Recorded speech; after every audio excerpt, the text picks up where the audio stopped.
Welcome to the 700 Club. Today we're going to Israel, where a declaration affirming America's commitment to Israel's security. That's what President Biden and Israeli leaders are announcing today. In an interview broadcast on Israeli media, the president said that as a last resort, he would use force to stop Iran from getting a nuclear weapon. Critics claim the president has been too soft on Iran since taking office. They also say it could be too late to prevent the regime from becoming a nuclear power. Chris Mitchell brings us the latest from Jerusalem. On day one of President Biden's trip, he declared his loyalty to Israel. The connection between the Israeli people and the American people is bone deep. It's bone deep. On Thursday, the meeting between President Biden and acting Prime Minister Yair Lapid resulted in what they call the Jerusalem Declaration, a strategic partnership between the two countries. Prime Minister Lapid believes the relationship will affect the region. From here, from Jerusalem, the eternal capital of the State of Israel, you will travel to Saudi Arabia. Your visit to Saudi Arabia is important for Israel and for the entire region, for our security and for the future and prosperity of the Middle East. The Jerusalem Declaration is seen as the centerpiece for Biden's visit. While it includes wording about using all elements of national power to prevent Iran from becoming a nuclear power, some question whether the Biden administration has been confronting Iran or courting Iran. We are 18 months into the U.S. administration, into Joe Biden's presidency. He has been engaging the Iranian regime in the Vienna talks, trying to re-enter the 2015 JCPOA Iran deal to no success. This is the common link throughout the region with the moderate states, that they are all being threatened by the Iranian regime. And the real question hanging over his head is if he's going to address this threat in a serious way. Israel's Channel 12 asked Biden about former statements that he would not allow Iran to get a nuclear weapon. Does that also mean, sir, that you would use force against Iran? Is that what that means? That was the last resort, yes. CBN News contributor Ellie Koenig points out that since Biden entered the White House, Iran has only moved closer to getting a nuclear bomb. It's exactly what's taken place in these last 18 months. As the U.S. has been engaging in these indirect negotiations through Russia and China, believe it or not, with the Iranian regime, the Iranians have advanced their nuclear capabilities. They've also advanced their ballistic missile testing. They are just becoming more of a threat to the region and also to the United States. In addition to Iran, the Israeli-Palestinian conflict is the other major issue. Friday, President Biden is scheduled to meet Palestinians at the Augusta Victoria Hospital, a location critics say undermines Israeli sovereignty. Joe Biden has indicated, or the White House has indicated, that he'll be visiting a site in Jerusalem, Israel's capital, where he will not permit Israeli officials to attend, where he will meet with the enemies of Israel, those who continue to be terrorist enemies of Israel, and not allow the Israeli officials to be there. That's actually outrageous. ACLJ senior advisor Jeff Balaban says President Biden brings his own history to this week's visit. As Joe Biden did when he was vice president, and as President Obama did, it treats the presence of Jews in Jerusalem, in Judea and Samaria, as though Jews are interlopers, as though Jews are occupiers, as though Jews don't belong there. In fact, as though Jews are criminals. Tonight, President Biden will attend the opening of the Maccabee Games, known as the Jewish Olympics. And Friday, he meets with Palestinian President Mahmoud Abbas, and then on to Saudi Arabia to meet with the Crown Prince. Gordon? Well, Chris, the Jerusalem Declaration is being called by the administration the centerpiece of his Israel trip. Tell us more about it. Well, Israel's being designated as, quote, a special country, and I think only Great Britain has a similar kind of designation. It affirms the memorandum of understanding that was signed years ago, where the U.S. committed $38 billion of military support to Israel over 10 years. It replenishes the stockpile of the Iron Dome with $1 billion. That comes from that May 2021 war between Israel and Hamas. And it also recognizes what they call the regional infrastructure of cooperation between Israel and the Gulf states in the region. And as someone said about the Jerusalem Declaration, it's sort of like a renewal of wedding vows between the two countries. Well, given the renewal of wedding vows, it seems odd that he's meeting only with Palestinian leaders and doing that in East Jerusalem. And so is that a declaration that Jerusalem is not the undivided capital of Israel? Is he going against the very vows he's making? That's exactly right. It's almost like there's another suitor at the altar right now, Gordon. He was, by the way, President Biden, he has a history of this. Back, the Resolution 2334 in December 2016, that was when the United States abstained about a resolution that didn't recognize Jewish sovereignty in East Jerusalem. So his visit, and by the way, that includes the Temple Mount, the Western Wall, the Old City. So the visit to Eastern Jerusalem and not allowing any Israeli officials kind of goes along with his history. I remember in 2010, I was here when he was a visit as vice president, and he objected when 1,200 homes were permitted in a neighborhood of Jerusalem that was called Ramat Shlomo. And even now, the Israeli government is delaying permission for more housing here in Jerusalem until the president is actually gone to avoid any similar embarrassment. And Gordon, it's all part of the two-state solution that recognized East Jerusalem as the capital of a Palestinian state, with most of the West Bank, that's biblical Judea and Samaria, as a future Palestinian state. Well, let's look forward to the next stop on this trip, which is Saudi Arabia. Obviously, oil is going to be on the table. Anything else involved? Well, a lot, actually, Gordon. A lot of global geopolitics. When the Biden administration came in January of 2021, they distanced themselves from Saudi Arabia. And as we reported, Biden called the Desert Kingdom a pariah nation. He released that report sort of incriminating the Crown Prince as responsible for the killing of journalist Jamal Khashoggi. But what happened when they were sort of distanced themselves from Saudi Arabia, Russia and China began to fill that vacuum, and they started courting Saudi Arabia. So part of the purpose of this trip is to fill that gap and to restore relations with Saudi Arabia, which is a major player, obviously, in the region and the world, and draw it away from the orbit of Russia and China. In addition to the oil, Gordon, it's really unclear how much Saudi Arabia can do. They're pumping about 11 million barrels a day right now. Their maximum production capacity is about 12 million barrels of oil. So it's unclear if they're going to go to the maximum level and whether or not that's going to impact the price of gas that you and many others are paying there in the United States. And some feel that maybe instead of going east to Saudi Arabia, Biden should have gone west to places like Midland, Texas, and South Dakota to increase oil production in the U.S. Oh, well said. I will say that our gasoline is cheap compared to what you're paying in Jerusalem. Let's look at Iran. If we're concerned about Saudi Arabia going into the orbit of Russia, Iran is clearly in the orbit of Russia. They're now sending drones and military technology to Russia to aid Russia in the war in Ukraine.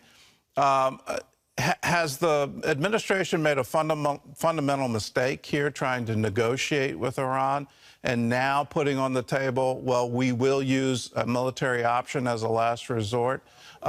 What is the timing for that? And is he really serious that he would declare war against Iran to stop them from developing a nuclear weapon?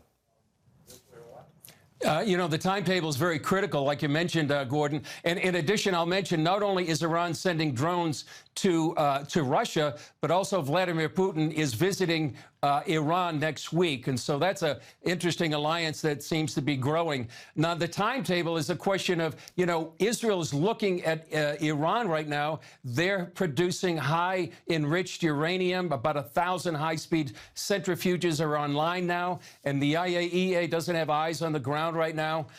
So right now, Israel's looking at two ways. They're looking at the progress of Iran's nuclear program.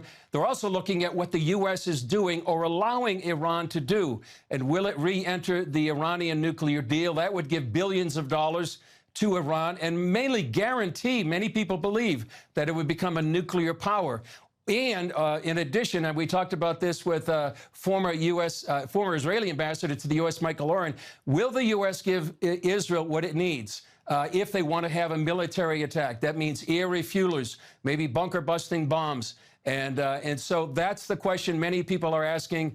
They believe that maybe for the last year and a half, the Biden administration has really been all carrot, no stick. And one Israeli official was quoted as saying, Iran is playing for time as they go through this negotiations. And as long as they believe time is on their side, just like the Rolling Stones song, they won't have to make any concessions.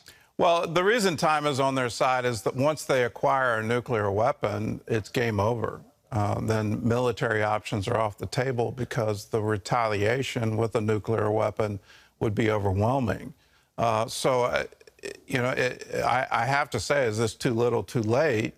Has Israel taken the military option off the table? Have they already said we will not strike Iran and try to deny it a nuclear weapon? Have they already done that?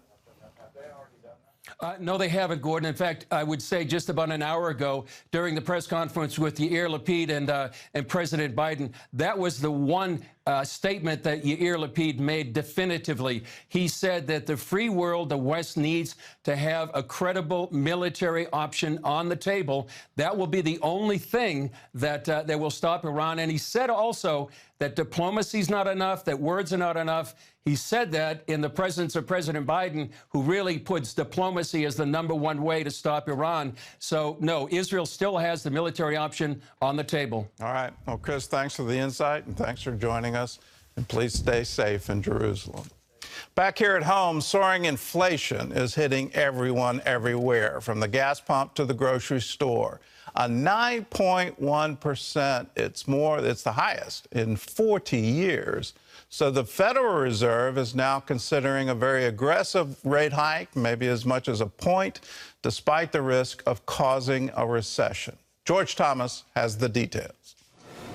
Atlanta's Fed chairman told reporters everything's in play, including raising interest rates by as much as a full point at its next meeting this month. If the central bank does take that aggressive step, it would be the first time they've done so in decades. From food to gas to rent, Americans are feeling the pinch in their wallets as prices for practically everything continues to skyrocket by the day. Gas is just outrageous these days. Very. I go to the supermarket, everything is expensive. June's inflation report shows prices are a whopping 9.1% higher today compared to the same time last year. That's the highest inflation rate increase in more than 40 years. I feel the inflation pain every day. Every day, everything is going up and up. Gas prices up nearly 60% since last year. I usually spend about $100 a month in gas, and now I'm spending like $240, $250. And at the grocery store, food prices up almost 11% compared to last year. I notice, like, I go and try to get milk, and like even a half gallon of milk, it's hard to find for under $8. E.J. Anthony with the Heritage Foundation telling CBN's Faith Nation that in his mind, these rising inflation numbers point to one thing. We've already had 1 quarter of negative economic growth. This quarter, last quarter, the second quarter of this year, is most likely going to turn negative as well. So yes, we are most likely already in a recession. The Biden administration, under pressure to find a solution, is pushing back on this month's June inflation report, claiming they are backward-looking, since it doesn't take into account the drop in gas prices. June CPI data is already out of date because energy prices have come down substantially this month and are expected to fall further. Investors are betting the Federal Reserve will respond aggressively to these red-hot inflation numbers when it meets in 2 weeks. Some economists worry that pushing those rates too high, too fast, and for a long period will put more headwinds in the economy. But Anthony says it's the only solution. Inflation is going to cause a recession anyway. We might as well get it over with and bring prices down in the process. George Thomas, CBN News. Well, the administration has been ignoring the inflation signs for well over a year. Just last summer, they were saying that Larry Summers didn't know what he was talking about. And he was warning at that point in time that the stimulus bill that was being passed was absolutely going to cause inflation. The Treasury Secretary, the administration all dismissed it, said he doesn't know what he's talking about. Well, clearly he did know what he was talking about. And now we're having more disinformation from the administration saying, well, these numbers are dated. They haven't taken into account the recent drop in gasoline prices. Well, my guess is at the end of this month and the new July numbers are going to be high again, too. The Federal Reserve is going to be forced to act. They are going to increase interest rates. They're going to try to tamp down inflation. That is their number one job. Their secondary job is to maintain employment. So the employment numbers are high. That gives them freedom to continue to raise rates. My advice for you, please stay out of credit card debt. In these inflationary times, it's very easy to go into the temptation, well, I'll just run this balance for a while. As interest rates go up, the interest rate on your credit card is going to go up. You're going to be paying even more for these goods than you did when you put your card down. Make sure you're paying off those credit card debts. You don't want to be paying credit card interest. And I'm not seeing a good soft landing going forward. Will we hit a recession? I think we're already in it. So how long will that take? These are usually several years to get through. I've been through a couple of them, whether it was the 1999 or the 2008. It takes a long time to pick back up. You don't want to be carrying an anchor of credit card debt while you're waiting for the economy to recover.